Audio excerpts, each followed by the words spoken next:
الرحمن الرحیم نحمده ونصلی ونسلم علی رسوله الکریم اما بعد. محترم بزرگوں اور دوستوں اور محترمات مسلمات بہنوں، دو سوالات آئے ہیں، سوالات بڑھ گئے ہیں، مسائل ہم نے بیان کرنا شروع کیا، اب لوگوں کی طرف سے سوالات آ رہے ہیں، تو دو سوالات آئے ہیں اور بعض حضرات نے مجھے میسج بھی کیا ہے، بعض حضرات نے مجھ سے ملاقات کی ہے اور ان کی خواہش یہ ہے کہ میں ان دو مسئلوں کو ضرور بیان کروں۔ گزشتہ دنوں جمعے میں نے بیان کیے تھے، دوبارہ میں ذرا پھر وضاحت کر دیتا ہوں، بیان کر دیتا ہوں۔ مسئلہ یہ ہے، ایک مسئلہ یہ ہے کہ کچھ لوگ یہ کہتے ہیں اب یہ نئی بات شروع ہو گئی ہے، اور وہ یہ ہے کہ کہتے ہیں جی صلاۃ التراویح کا نام قرآن اور حدیث میں نہیں ہے، صلاۃ التراویح کا نام قرآن اور حدیث میں نہیں ہے۔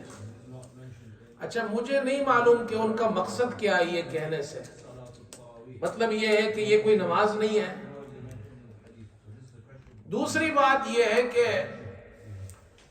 تہجد، قیام اللیل اور تراویح یہ تینوں کہتے ہیں ایک ہی نماز ہے، اس میں کوئی فرق نہیں ہے۔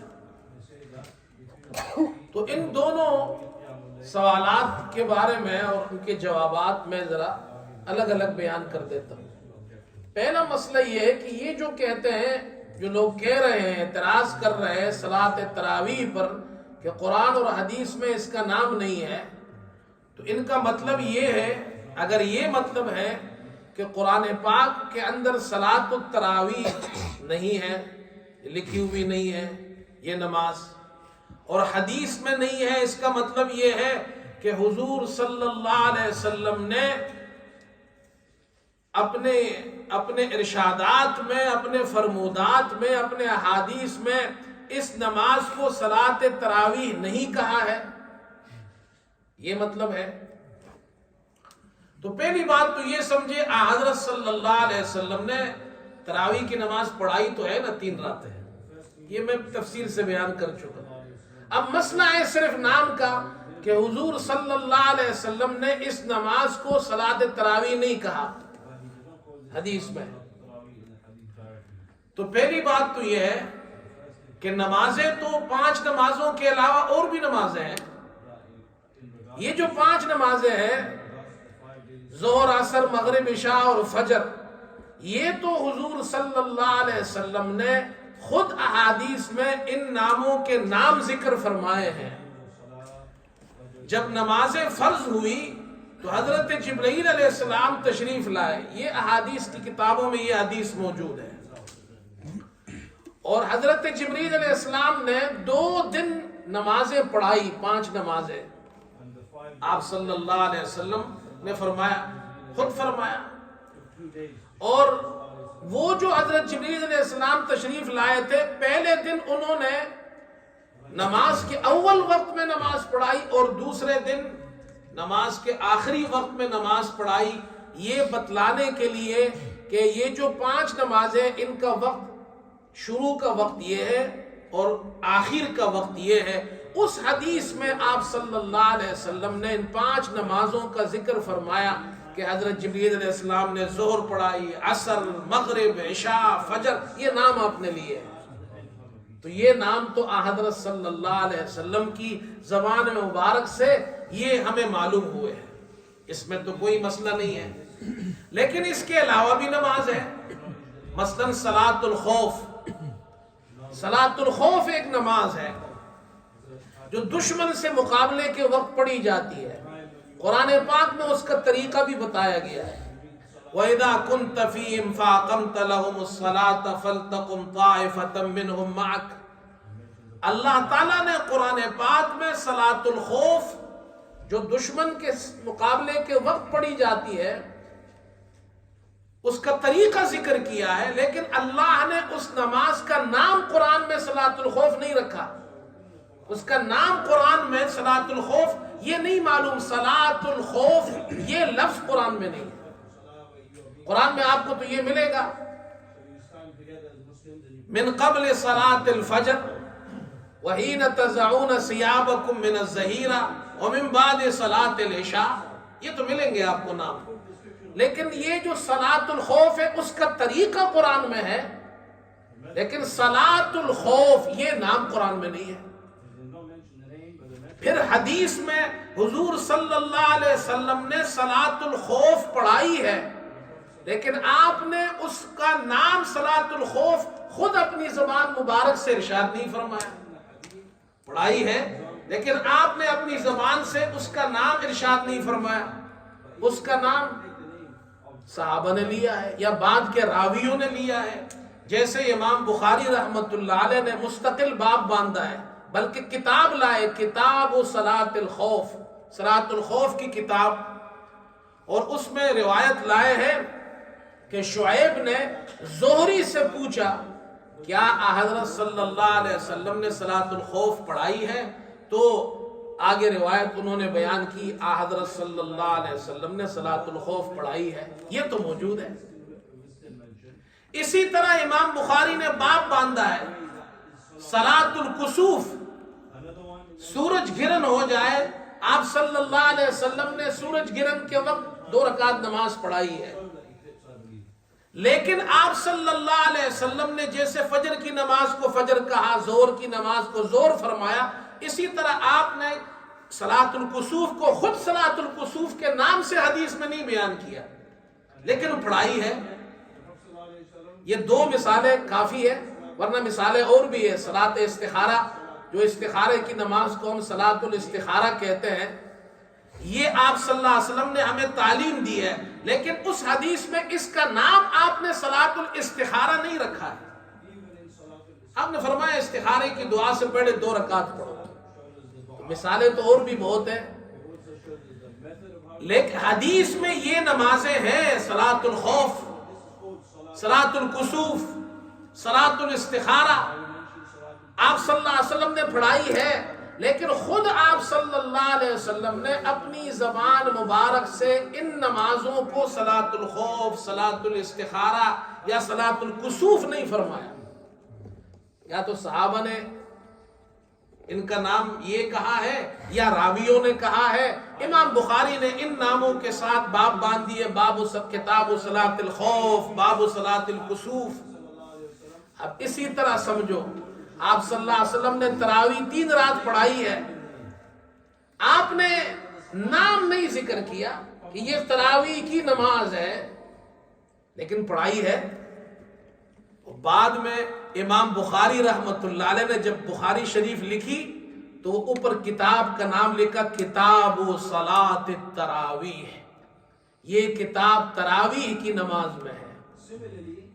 حافظ ابن حجر رحمت اللہ علیہ فرماتے ہیں کہ تراویح کا نام تراویح کیسے پڑا، صلاۃ التراویح کی وجہ تسمیہ، نام کیسے پڑا، کیوں ہم کہتے ہیں صلاۃ التراویح، امام بخاری کیوں لکھ رہے ہیں کتاب صلاۃ التراویح، حدیث میں بخاری میں یہ نام تو موجود ہے نا، حدیث کی کتاب میں تو موجود ہے، امام بخاری سے کوئی بڑا عالم ہو گیا آج۔ امام مالک رحمت اللہ علیہ موطا امام مالک میں کہتے ہیں کتاب صلاۃ رمضان۔ اب حافظ ابن حجر کہتے ہیں جب صحابہ اکرام نے 20 رکعت تراویح پر اجماع کر لیا اور پہلا اجتماع ہوا تو انہوں نے اس بات پر اتفاق کیا کہ ہم 4 رکعت کے بعد تھوڑی دیر کے لیے وقفہ کریں گے۔ اس وقفے کو عربی زبان میں ترویحہ کہتے ہیں۔ کیا کہتے ہیں؟ ترویحہ، اور ترویحہ کی جمع ہے تراویح۔ تو جب وہ آرام اور وقفے کے لیے 4 رکعت کے بعد وقفہ دینے لگے تو اس نماز کا نام پڑ گیا صلاۃ التراویح۔ یہ تو اس وقت محدثین اس کو صلاۃ التراویح کہہ رہے ہیں، لکھ رہے ہیں 1400 سال سے بخاری میں یہ نام موجود ہے۔ اگر کسی کو صلاۃ التراویح کے نام سے تکلیف ہے کہ یہ حدیث میں نہیں، حضور صلی اللہ علیہ وسلم نے یہ نام نہیں رکھا، تو حدیث میں یہ دکھا دے کہ آپ صلی اللہ علیہ وسلم نے صلاۃ الخوف کو خود فرمایا ہو یہ صلاۃ الخوف ہے، پڑھائی تو ہے آپ نے۔ بات سمجھ میں آئی؟ پھر امام بخاری رحمت اللہ علیہ صلاۃ تراویح کی کتاب کو کتاب الصوم کے بعد لائے ہیں، روزے والی کتاب کے بعد، اور تہجد کی کتاب کو نماز کے ساتھ لائے ہیں، الگ الگ لائے ہیں، یہ بتانے کے لیے تہجد اور چیز ہے اور صلاۃ التراویح اور چیز ہے۔ اب دوسری بات کی طرف آتے ہیں۔ تہجد میں کہتے ہیں، تہجد میں، قیام اللیل میں، تراویح میں کہتے ہیں کوئی فرق نہیں ہے، یہ بہت بڑی علمی کمزوری کی بات ہے۔ بھئی آپ کے سامنے اگر اردو سپیکنگ لوگ بیٹھے ہوئے ہو تو ان بیچاروں کو تو عربی ناموں کے بارے میں تو علم ہے نہیں، فرق ہے نہیں، وہ کہتے ہیں رات کی نماز ہے۔ اب عام آدمی پاکستانی ہو، انڈین ہو، بنگلہ دیش ہو، وہ تہجد بھی رات کو پڑھتے ہیں، تراویح بھی رات کو پڑھتے ہیں، قیام اللیل بھی رات کو پڑھتے ہیں، ٹھیک ہے بھائی ایک ہی نماز ہے۔ نہیں بھائی، ان کے نام الگ الگ ہے، یہ الگ الگ نام، اس کی وجہ کیا ہے؟ ایک نماز نہیں ہے، اسی لیے تو نام الگ الگ ہے۔ اب فرق سمجھو، پہلا فرق تہجد میں اور قیام اللیل میں۔ تہجد عربی زبان کا لفظ ہے، ہجود سے ہے۔ آسان سی تعریف میں آپ کو بتاتا ہوں جو علماء نے لکھی ہے، ترک النوم للصلاۃ، یہ معنی ہے ایک آدمی رات کو سو جائے، آرام کرے، اور فجر سے پہلے رات کے آخری حصے میں پھر اٹھتا ہے، وضو کرتا ہے، تہجد کی نماز پڑھتا ہے، اس نماز کو کہتے ہیں صلاۃ التہجد۔ پہلے نیند کی، آرام کیا، پھر آپ اٹھے، جیسے آپ صلی اللہ علیہ وسلم کا پورے سال میں معمول تھا، اس کو کہتے ہیں صلاۃ التہجد۔ قرآن میں بھی اس کا ذکر ہے، وَمِنَ اللَّيْلِ فَتَہَجَّدْ بِهِ۔ اب سمجھ میں آیا، تہجد عربی زبان کا لفظ ہے، اور تہجد اس نماز کو کہتے ہیں جو نیند کے بعد پڑھی جائے۔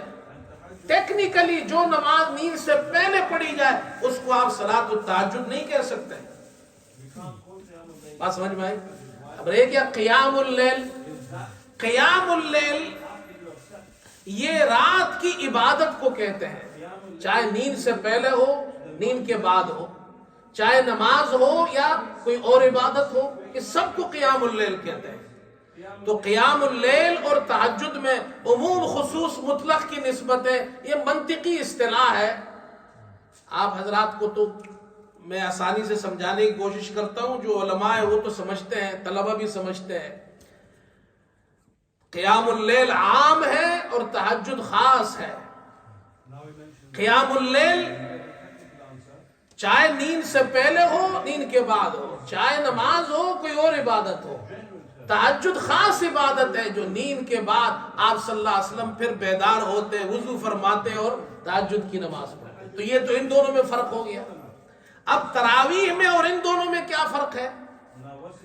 پہلا فرق یہ ہے، تراویح کی نماز رمضان میں ادا کی جاتی ہے اور عشاء کی نماز کے بعد ہم ادا کرتے ہیں، کرتے نہیں کرتے ہیں، اور جماعت کے ساتھ ادا کرتے ہیں، اور وتر بھی جماعت کے ساتھ پڑھتے ہیں۔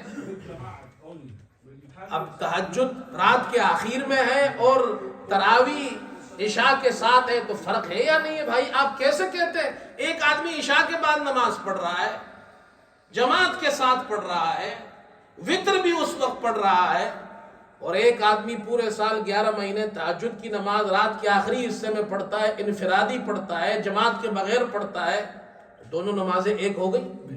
کیسے ایک ہوگی بھائی؟ یہ تو میں نے بہت آسان سے الفاظ میں اس لیے سمجھایا ہے تاکہ آپ حضرات کو بھی یہ بات سمجھ میں آ جائے۔ تو یہ بات سمجھ لیجئے، اسی لیے امام بخاری رحمت اللہ علیہ صلاۃ التراویح کے الگ کتاب و صلاۃ التراویح نام رکھا، اور اس کو تہجد کے ساتھ نہیں لائے، نماز کی کتاب میں کتاب التہجد لائے۔ اس کے بعد پھر انہوں نے زکوٰۃ کی کتاب، پھر اس کے بعد حج کی کتاب، پھر اس کے بعد روزے کی کتاب، 3 کتابیں، کتاب الصلاۃ، درمیان میں 3 کتابیں، کتاب الزکوٰۃ، کتاب الحج، کتاب الصوم، ان 3 کے بعد پھر لائے کتاب صلاۃ التراویح۔ سوال یہ، اگر یہ ایک ہے تو امام بخاری اس تراویح کی نماز کو تہجد میں کیوں، اس بک میں کیوں نہیں لاتے ہیں؟ امام بخاری بھی سمجھا رہے ہیں نہیں بھائی یہ ایک نہیں ہے، الگ الگ نماز ہے۔ تو میں نے کوشش کی ہے آپ حضرات کو یہ آسان سے الفاظ میں یہ مسئلہ سمجھ میں آ جائے، بھائی یہ لوگوں کو ترغیب دینی چاہیے کہ تراویح پڑھو. یہ کیا ہے؟ لوگ نئے نئے مسئلے اٹھا رہے ہیں لوگوں کو تراویح سے دور کرنے کے لیے. اللہ تعالی ہم سب کو ہدایت بھی عطا فرمائے اور سمجھ بھی عطا فرمائے.